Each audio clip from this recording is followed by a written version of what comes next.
Hi guys, Bob Mead, CEO and founder of iQagent. Today I want to share a tip with you about how to do in-app screen recording on your iPad or iPhone.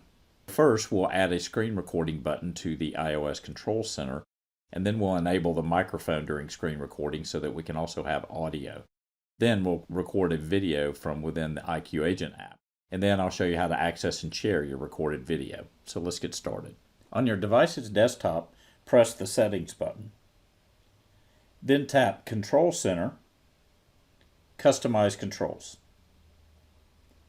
Under More Controls, find the Screen Recording button and tap Plus. This will add it to your Control Center.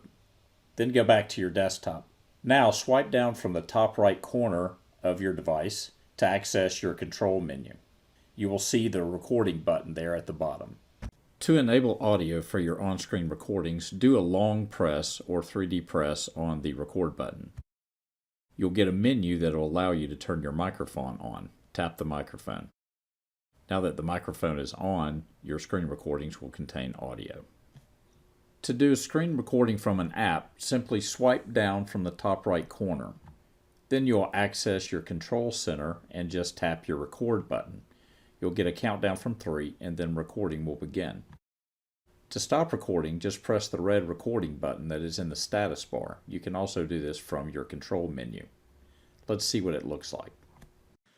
So I'm in iQagent here. I am recording the screen. You can see my recording button in the status bar. It's red. So I'll scan a point of interest with iQagent, show some data, tap a few points, let it trend a little bit. I can flip the POI over, see a list of my documents and things like that. I can also do my annotation tool here if I want.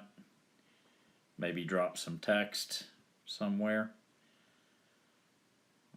And when I'm done recording, I just tap the red recording button in the status bar. Once you've stopped recording, you can access your video in your Photos section of your iOS device. That's all I have for today. Thanks for watching.